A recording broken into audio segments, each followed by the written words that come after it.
ഭഗവാൻ ഗുരുനാഥനെ കുറിച്ച് സംസാരിക്കാൻ തുടങ്ങിയപ്പോഴേക്കും സുദാമാവിൻ്റെ മനസ്സ് ഏതൊക്കെയോ ദിവ്യലോകത്തിലേക്ക് പോവുക കഴിഞ്ഞു.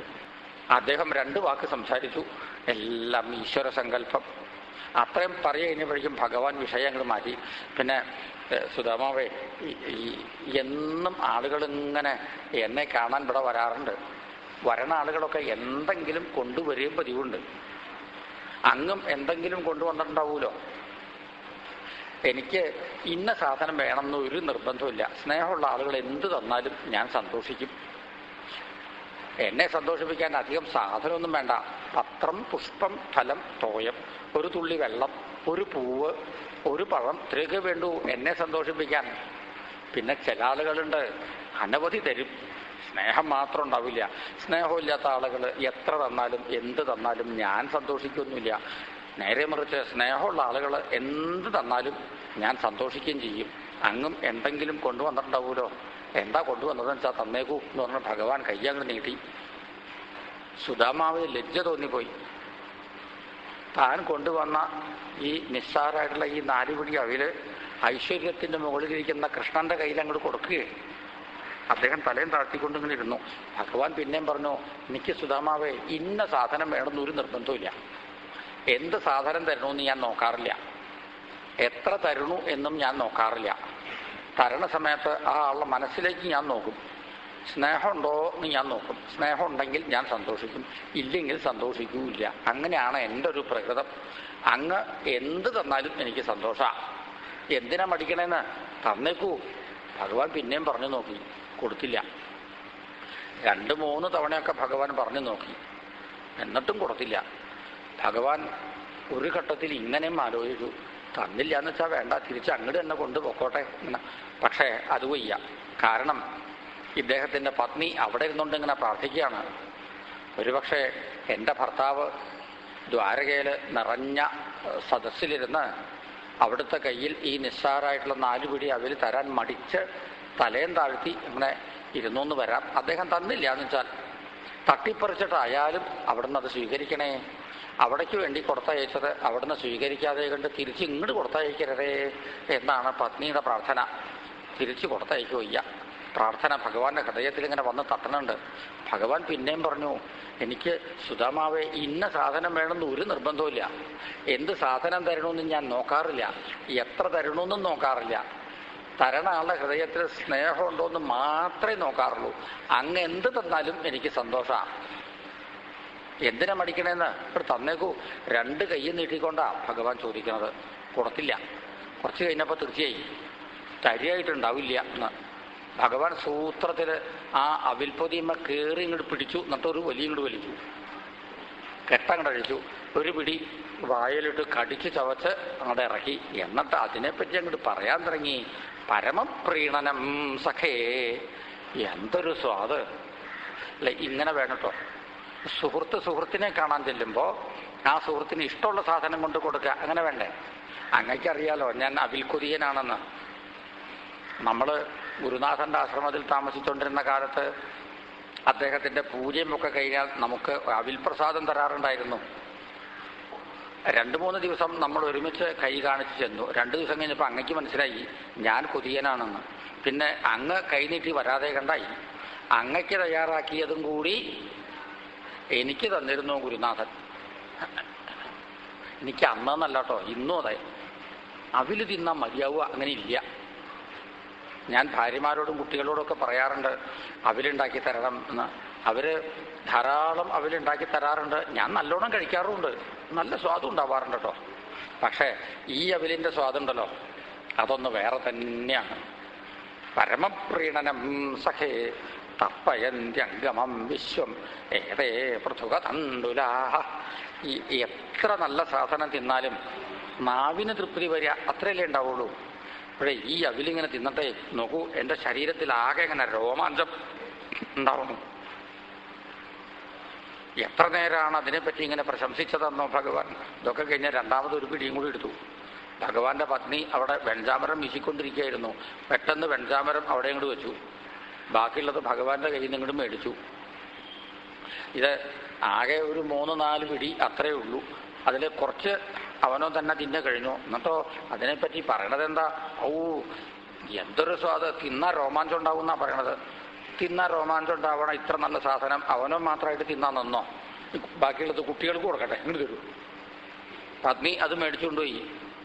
കുട്ടികൾക്ക് മാത്രമല്ല, അവിടെ കൂടിയ ആളുകൾക്കെല്ലാം ഭഗവാന്റെ പ്രസാദം വിതരണം ചെയ്തു. പിന്നെയും അതിൽ കുറച്ച് ബാക്കി വന്നു, അതവിടെ എടുത്തു വെച്ചു. ഭഗവാൻ അദ്ദേഹത്തിനോട് ഇങ്ങനെ ഓരോരോ കാര്യങ്ങൾ ഇങ്ങനെ പറഞ്ഞ് നേരം കഷ്ടിച്ചങ്ങൾ സന്ധ്യയായി. ഗുരുനാഥനെക്കുറിച്ച്, ആശ്രമത്തിനെക്കുറിച്ച്, ഗുരുപത്നിയെക്കുറിച്ച്, പഠിപ്പിച്ച വിഷയത്തിനെക്കുറിച്ച് മാത്രമേ ഭഗവാൻ സംസാരിക്കുള്ളൂ. നേരം സന്ധ്യയായപ്പോൾ രണ്ടുപേരും അവിടുന്ന് പുറപ്പെട്ടു. നദിയിലിറങ്ങി കാലുമുഖമൊക്കെ കഴുകി സന്ധ്യാവന്ദനം ചെയ്തു, ഗായത്രി ജപിച്ചു. അദ്ദേഹത്തിനെ വീണ്ടും ദ്വാരകയിലേക്ക് കൂട്ടിക്കൊണ്ടുവന്നു. അവിടെ നല്ല ഒന്നാന്തരം ഒരു പൂജാമുറിയുണ്ട്, ഒരു ഭജന മന്ദിരവും ഒക്കെ ഉണ്ട്. അവിടെ മഹാത്മാക്കളുടെ പടങ്ങൾ അനവധി നിരത്തി വെച്ചിട്ടുണ്ട്. കൂട്ടത്തിൽ ഗുരുനാഥന്റെ പടവും അവിടെ വച്ചിട്ടുണ്ട്. ആ ഗുരുനാഥന്റെ മുമ്പിലേക്ക് അദ്ദേഹത്തിനെ കൂട്ടിക്കൊണ്ടുവന്നു. രണ്ടുപേരും നമസ്കരിച്ചു.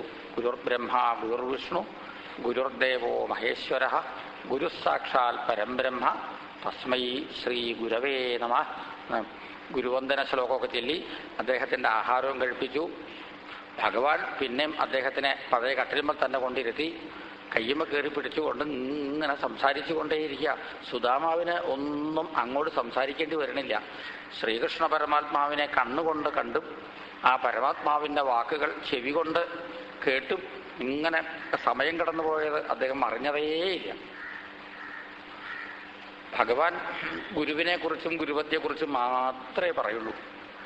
ഈ ഗുരു എന്ന് പറഞ്ഞാൽ തന്നെ എന്താ അർത്ഥം? ഗു എന്നത് അജ്ഞാനത്തിനെ സൂചിപ്പിക്കുന്ന അക്ഷരം, രു എന്നതോ അതിനെ നിരോധനത്തിനെ സൂചിപ്പിക്കുന്ന അക്ഷരം. ഗുരു എന്ന് പറഞ്ഞാൽ അപ്പം എന്താ അർത്ഥം? ശിഷ്യന്റെ ഹൃദയത്തിലെ അജ്ഞാനത്തിനെ നിശേഷം ദൂരീകരിക്കുന്നവൻ എന്ന് അർത്ഥം. അങ്ങനെയാണെങ്കിൽ സുധാമാവേ, നമ്മുടെ ഗുരുനാഥൻ അക്ഷരാർത്ഥത്തിൽ ഗുരു തന്നെയാണ് കേട്ടോ. അദ്ദേഹത്തിൻ്റെ അടുത്ത് ചെന്നതുകൊണ്ടാണ് നമുക്ക് ചിലതൊക്കെ മനസ്സിലായത്. ഈ നല്ല ഗുരുക്കന്മാരാണ് നല്ല ആചാര്യന്മാരായിട്ട് വരിക. ആചാര്യൻ എന്ന് പറഞ്ഞാൽ എന്താ അർത്ഥം? അതൊക്കെ അദ്ദേഹം തന്നെ പറഞ്ഞു തന്നിട്ടുണ്ടല്ലോ. ആചിനോതിഹി ശാസ്ത്രാർത്ഥാൻ ആചാരേ സ്ഥാപയത്യപി. ഏത് ചോദ്യം ചോദിച്ചാലും കൃത്യമായിട്ട് ഉത്തരം കൊടുക്കാൻ കഴിവുണ്ടാവുക, സ്വയം സദാചാര നിരതനാവുക, ശിഷ്യന്മാരെ സദാചാരത്തിൽ ഉറപ്പിച്ചു നിർത്തുക. ഇതൊക്കെ ആര് ചെയ്യുന്നു ആ ആളെയാണ് ആചാര്യൻ എന്ന് പറയുക. ആ നിലയ്ക്ക് നോക്കുകയാണെങ്കിൽ അദ്ദേഹം ഒരു നല്ല ഗുരുവും നല്ല ആചാര്യനും കൂടിയാണ്. ഈ അധ്യാപകന്മാർ പലതരക്കാരാണ്. ചിലർക്ക് വിഷയജ്ഞാനം കുറച്ചേ ഉണ്ടാവുള്ളൂ, അത് ഭംഗിയായിട്ട് പഠിപ്പിക്കാനറിയാം, അങ്ങനെയുള്ളവരുണ്ട്. വേറെ ചിലർ നേരെ മറിച്ചാണ്. ആ പാഠ്യ വിഷയം നല്ലപോലെ അറിയാം, പക്ഷേ വേണ്ട പോലെ പഠിപ്പിക്കാൻ അറിഞ്ഞുകൂടാ. ഈ രണ്ടു കൂട്ടരും നല്ല അധ്യാപകരല്ല. അപ്പോൾ നല്ല അധ്യാപകരാവണമെങ്കിൽ എങ്ങനെ വേണം? ആ പാഠ്യ വിഷയങ്ങളിൽ നല്ല അവഗാഹം ഉണ്ടാവണം, അത് വേണ്ട പോലെ പഠിപ്പിക്കാൻ നല്ല കഴിവും ഉണ്ടാവണം. അധ്യാപനം എന്നതേ ഒരു കലയാണ് കേട്ടോ, അത് എല്ലാവർക്കും പറഞ്ഞിട്ടുള്ളതല്ല. നല്ല അധ്യാപകന്മാർ ആ വിഷയം വേണ്ട പോലെ അങ്ങോട്ട് അവതരിപ്പിച്ചാൽ ഏത് മൂഢനായ വിദ്യാർത്ഥിക്കും അത് ഗ്രഹിക്കാൻ സാധിക്കും. ആ നിലയ്ക്ക് നോക്കുകയാണെങ്കിൽ അദ്ദേഹം നല്ല ഗുരു, നല്ല ആചാര്യൻ, നല്ല അധ്യാപകൻ എല്ലാമാണ്. അദ്ദേഹം പറഞ്ഞ ഓരോ വാക്കും ഓരോ വാചകവും ഇന്നും എൻ്റെ ഹൃദയത്തിൽ ഇങ്ങനെ തറഞ്ഞിരിക്കുന്നുണ്ട്. ഇങ്ങനത്തെ ഒരു മഹാത്മാവിനെ സമീപിക്കാൻ തന്നെ സുധാമാവെ ഭാഗ്യം ചെയ്യണം. എപ്പോഴാണ് ഒരാൾ മഹാത്മാവായി തീരുക? മഹത്തായ ചിന്ത, മഹത്തായ വാക്ക്, മഹത്തായ പ്രവൃത്തി, ഇത് മൂന്നും ആർക്കുണ്ടോ ആ ആൾ മഹാത്മാവാണ് തീർച്ച. അതേ നമ്മൾ സംസാരിക്കാൻ തുടങ്ങിയിട്ട് നേരം കുറയായി, സൂര്യൻ ഉദിക്കാറായി, ശരി ഉറങ്ങാൻ നേരമില്ല. രണ്ടുപേരും അവിടുന്ന് ദ്വാരകയിൽ നിന്ന് പുറപ്പെട്ടു, നദിയിലിറങ്ങി സ്നാനം ചെയ്തു, സന്ധ്യാവന്ദനമൊക്കെ ചെയ്തു, ഗായത്രി ജപിച്ചു. അപ്പോഴേക്കും സൂര്യൻ അങ്ങോട്ട് ഉദിച്ചുയർന്നു. സുധാമാവ് ആലോചിച്ചു, ഈ ഗായത്രി ജപമൊക്കെ കഴിഞ്ഞാൽ പിന്നെ ഒരു ശ്രീകൃഷ്ണ പൂജ ചെയ്യുക, അങ്ങനെയാണ് തൻ്റെ ജീവിതത്തിൽ പതിവ്. ദ്വാരകയിൽ താമസിച്ചാൽ കൃഷ്ണനെ പൂജിക്കാൻ പറ്റുമോ? പറ്റില്ല. അദ്ദേഹം അപ്പം തന്നെ അങ്ങോട്ട് യാത്രയും പറഞ്ഞു, നാ കൃഷ്ണ ഇനി എന്നെങ്കിലും, അല്ല ഇന്നലെ ഇങ്ങോട്ട് വന്നല്ലേ ഉള്ളൂ, ഇന്നങ്ങോട്ട് പോവുകയോ? 4 ദിവസം കഴിഞ്ഞിട്ട് പോരെ? സുധാമാവ് പറഞ്ഞു, എനിക്ക് കുറച്ച് തിരക്കുണ്ട്, എന്നാലേ ഇനി ഇത്രയൊന്നും താമസിക്കരുത് കേട്ടോ, ഇടയ്ക്കിടയ്ക്കൊക്കെ ഇവിടെ വരണം, 6 മാസം കൂടുമ്പോൾ ഇവിടെ വരണം, ഞാൻ കാത്തിരിക്കും, വരണേ. ഭഗവാൻ പ്രത്യേകം ഏൽപ്പിച്ചു. അദ്ദേഹം മറുപടി ഒന്നും പറഞ്ഞില്ല. അവിടുന്ന് അങ്ങോട്ട് ഇറങ്ങി ഒരു 10 അടി നടന്നു, ഒന്നിങ്ങോട്ട് തിരിഞ്ഞു നോക്കി. അപ്പണ്ട ഭഗവാൻ ഒരു കൈ ഇങ്ങനെ ഉയർത്തിക്കൊണ്ട് നിൽക്കണു. പിന്നെയും ഒരു 10 അടി നടന്നു, ഒന്നും കൂടി തിരിഞ്ഞു നോക്കി. അപ്പോഴും ഉണ്ട് ഭഗവാൻ കൈ ഉയർത്തിക്കൊണ്ട് നിൽക്കണു. തിരിഞ്ഞു നോക്കിയാണ് അദ്ദേഹം പോയത്. ആ വളവിൽ അങ്ങോട്ട് ചെന്നപ്പോൾ ഒന്നും കൂടി തിരിഞ്ഞു നോക്കി. ഭഗവാൻ അപ്പം അങ്ങനെ 2 കൈയും ഉയർത്തിക്കൊണ്ട് നിൽക്കണത് അദ്ദേഹം കണ്ടു. അദ്ദേഹം ഒന്ന് കൈ കൂപ്പി അവിടുന്ന് തിരിച്ചിങ്ങോട്ട് പോരുകയും ചെയ്തു. പോരണ വഴിക്ക് അദ്ദേഹം ഇങ്ങനെ ആലോചിച്ചു, ഞാൻ ഭാര്യയോട് പറയാറുണ്ട് കൃഷ്ണൻ എൻ്റെ സുഹൃത്താണ് എന്ന്. ഞാൻ ആ പറഞ്ഞതെല്ലാം അക്ഷരം പ്രതി പരമാർത്ഥാണ് കേട്ടോ. കണ്ടപ്പോഴേക്കും കൃഷ്ണൻ ഓടി വന്ന് കെട്ടിയങ്ങോട്ട് പിടിച്ചു കേട്ടോ. പോരാ, ദ്വാരകാവാസികൾക്ക് മുഴുവനും എന്തൊരാദരവ് എന്നോട്. കൃഷ്ണന്റെ പത്നി എനിക്ക് വേണ്ടിയിട്ട് ഇങ്ങനെ വെഞ്ചാമരം വീശിത്തരിക. എനിക്ക് എന്ത് യോഗ്യതയുണ്ട്? ഒരു യോഗ്യതയില്ല. എന്നിട്ട് ഇത്രയും ആളുകൾ എന്നോട് ഇങ്ങനെ ആദരവും ബഹുമാനവും ഒക്കെ കാണിച്ചില്ലേ? എല്ലാം കൃഷ്ണന്റെ മാഹാത്മ്യം, അല്ലാണ്ട് എന്ത് പറയാനാ? കൃഷ്ണൻ എൻ്റെ സുഹൃത്ത് തന്നെയാണ്. എൻ്റെ കൃഷ്ണ, ഈ ഒരു സൗഹൃദം എന്നെന്നും നിലനിൽക്കണേ. ഈ സ്നേഹത്തിൻ്റെ ശക്തി കൊണ്ടാട്ടോ കൃഷ്ണൻ എൻ്റെ കയ്യിൽ ഒന്നും തന്നയക്കാഞ്ഞതും. ധനമില്ലാത്ത ഒരാൾക്ക് പെട്ടെന്ന് കുറെ ധനം കിട്ടിയാൽ ആള് അഹങ്കരിക്കും. അഹങ്കരിച്ചാൽ കൃഷ്ണനെ മറക്കും. കൃഷ്ണനെ മറന്നാൽ അപ്പോൾ ആൾ അധപ്പതിക്കും. അങ്ങനെ ഞാൻ അഹങ്കരിച്ച് കൃഷ്ണനെ മറന്ന് അധപ്പതിക്കരുത് എന്ന് വിചാരിച്ചിട്ടല്ലേ കൃഷ്ണൻ എൻ്റെ കയ്യിൽ ഒന്നും തന്നയക്കാഞ്ഞത്. സുഹൃത്തിൻ്റെ ചുമതലയാണ് കൃഷ്ണൻ നിർവഹിച്ചത്. തൻ്റെ സുഹൃത്ത് അധപ്പതിക്കാതെ കണ്ട് നോക്കുക എന്നത് ഒരു സുഹൃത്തിൻ്റെ ചുമതലയാണ്. എൻ്റെ കൃഷ്ണ, എന്നും ഞാൻ അധപ്പതിക്കാതെ കണ്ട് നോക്കണേ. എൻ്റെ കൃഷ്ണൻ എന്നും എന്നോട് സ്നേഹം കാണിക്കണേ. ഇതിങ്ങനെ പ്രാർത്ഥിച്ച് ഇങ്ങോട്ട് പോരുമ്പോൾ അദ്ദേഹത്തിന് പെട്ടെന്നൊരാശങ്ക. കിം മാർഗവിഭ്രംശ, എനിക്ക് വഴിതെറ്റുണ്ടോ? ഞാൻ ദ്വാരകയിലേക്ക് തിരിച്ച് അങ്ങോട്ട് തന്നെ പോവാണോ? 4 പുറം നോക്കിയപ്പോൾ ലക്ഷണങ്ങളൊക്കെ യോജിക്കുന്നുണ്ട്. ശിവക്ഷേത്രമുണ്ട്, ആലുണ്ട്, ആൽത്തറയുണ്ട്. പക്ഷെ ഈ മണിമേടകളൊക്കെ ഇവിടെ എങ്ങനെ ഉണ്ടായി? അദ്ദേഹം ഇങ്ങനെ 4 പുറം നോക്കി പകച്ചവിടെ ഇങ്ങനെ നിന്നുപോയി. അപ്പണ്ട് അദ്ദേഹത്തിൻ്റെ പത്നി നല്ല പട്ടുസാരിയൊക്കെ കൊടുത്ത് സർവാഭരണഭൂഷിതയായിട്ട് അദ്ദേഹത്തിൻ്റെ അടുക്കലേക്ക് ഇങ്ങനെ ഓടി വരണു. അടുത്ത് വന്നു എന്ന് മാത്രമല്ല, വീണങ്ങനെ നമസ്കരിച്ചു. എണീറ്റപ്പോൾ അദ്ദേഹം ചോദിച്ചു, എന്താ അത് ഇങ്ങനെ? പത്നി പറഞ്ഞു, എനിക്കൊന്നും മനസ്സിലായില്ല. ഇന്നലെ രാത്രി മുതൽക്ക് ഇവിടെ ഇങ്ങനെയാ. ഒരു നിമിഷം അദ്ദേഹം ആലോചിച്ചു. എന്നിട്ട് പറഞ്ഞു, എന്നാലേ എനിക്ക് എല്ലാം മനസ്സിലായി. ആളുകൾ പറയാറില്ലേ, കൃഷ്ണൻ മേഘത്തിനെ പോലെയാണ്, നീലമേഘശ്യാമളൻ എന്നൊക്കെ. മേഘത്തിൻ്റെ സ്വഭാവവും കൃഷ്ണന്റെ സ്വഭാവവും ഒരുപോലെയാണ്. മേഘത്തിന് ഇന്ന ദിക്കിൽ മഴ പെയ്യുക എന്ന നിയമമില്ല, ഇത്ര മഴ പെയ്യുക എന്നും നിയമമില്ല. വെള്ളം ആവശ്യമുള്ള ദിക്കിൽ മഴ പെയ്യുക എന്ന നിയമവും മേഘത്തിനില്ല.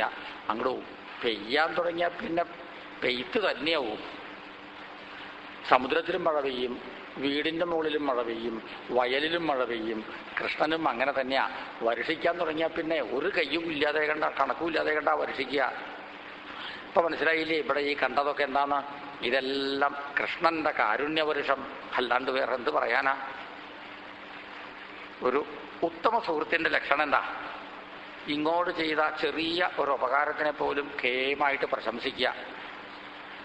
അതിൻ്റെ ഒരു 100 ഇരട്ടി പ്രത്യുപകാരം ചെയ്താലും അതിനെപ്പറ്റി ഒന്നും മിണ്ടാതെ കണ്ടിരിക്കുക. ഇങ്ങനെയാണ് ഉത്തമ സുഹൃത്ത്. അങ്ങോട്ട് കൊണ്ടു ചെന്നത് എന്തായിരുന്നു? ഒരു 4 പിടി അവില്. അതിനെപ്പറ്റി എത്ര നേരാ കൃഷ്ണൻ പ്രശംസിച്ചത്. 1000 ആളുകൾ കേട്ടോണ്ടിരിക്കെ പരമപ്രീണനം പരമപ്രീണനം എന്നൊക്കെയാണ് ആവർത്തിച്ച് കൃഷ്ണൻ പറഞ്ഞത്. എത്ര പ്രശംസിച്ചാൽ എന്താ? വെറും 4 പിടി അവിലാണത്. അതിന് ഇത്രയ്ക്കൊക്കെ മേന്മയുള്ളൂ. അത് എല്ലാവർക്കും അറിയാം. അതിൻ്റെ ഒരു 100 ഇരട്ടിയാണോ ഇങ്ങോട്ട് വർഷിച്ചത്? അല്ല. 1000 ഇരട്ടിയാണോ ഇങ്ങോട്ട് വർഷിച്ചത്? അല്ല. 1,00,000 ഇരട്ടിയാണോ അങ്ങോട്ട് വർഷിച്ചത്? അല്ല.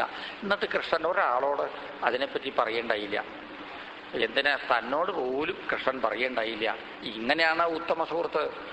ഏത് സുഹൃത്തിനെയാണോ താൻ സഹായിച്ചുകൊണ്ടിരിക്കുന്നത് ആ സുഹൃത്തിനോട് പോലും പറയരുത് താൻ സഹായിക്കണു എന്നുള്ള കാര്യം. എങ്ങനെയോ പൂർവ്വപുണ്യം കൊണ്ട് കൃഷ്ണനെ അല്പം സ്നേഹിക്കാനും കൃഷ്ണന്റെ സ്നേഹത്തിന് പാത്രീഭവിക്കാനും ഈ ജന്മത്തിൽ നമുക്ക് സാധിച്ചു. ഇതോടുകൂടി ജന്മം അവസാനിച്ചു എന്നൊന്നും കരുതണ്ട. ഇനിയും ഒരു പക്ഷേ ജനിച്ചു എന്ന് വരാം. അടുത്ത ജന്മത്തിലും ഇതേ മാത്രം പ്രാർത്ഥിച്ചാൽ മതിട്ടോ. കൃഷ്ണനുമായിട്ട് മൈത്രി ഉണ്ടാവണേ എന്ന് പ്രാർത്ഥിക്കുക. എത്രയെത്ര ജന്മങ്ങൾ ഉണ്ടായാലും അന്നൊക്കെ കൃഷ്ണനുമായിട്ട് മൈത്രി, കൃഷ്ണനുമായിട്ട് സൗഹൃദം, കൃഷ്ണന്റെ ദാസ്യം ഇതുണ്ടാവണേ എന്ന് പ്രാർത്ഥിക്കുക. തസ്യൈവമേ സൗഹൃദ സഖ്യ മൈത്രീ ദാസ്യം പുനഃ ജന്മനി ജന്മനി സ്യാൽ.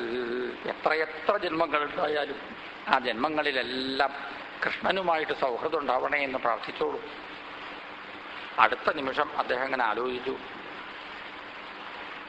നല്ല തെളിഞ്ഞ ഭക്തിയുള്ള ആളുകൾക്ക് കൃഷ്ണൻ ഇത്രയധികം സമ്പത്ത് ഇങ്ങനെ വർഷിച്ചു കൊടുക്കുക പതിവില്ലല്ലോ.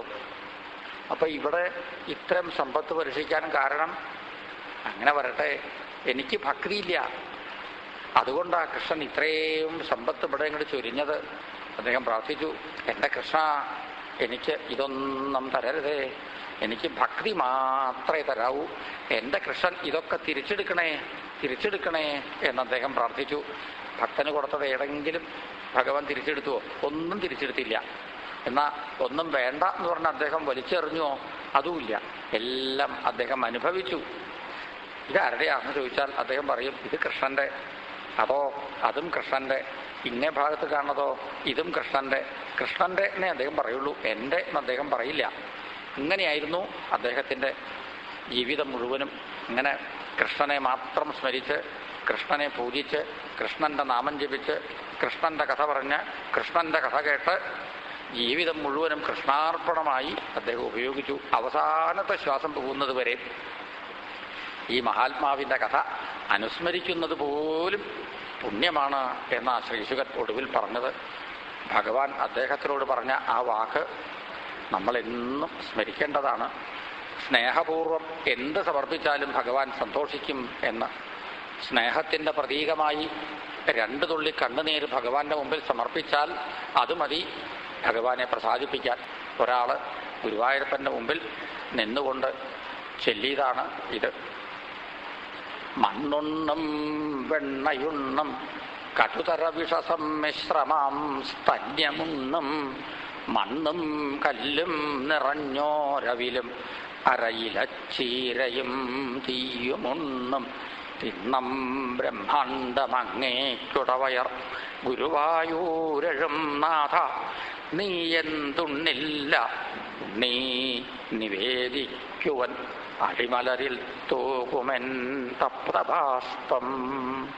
സർവത്ര ഗോവിന്ദനാമ സങ്കീർത്തനം.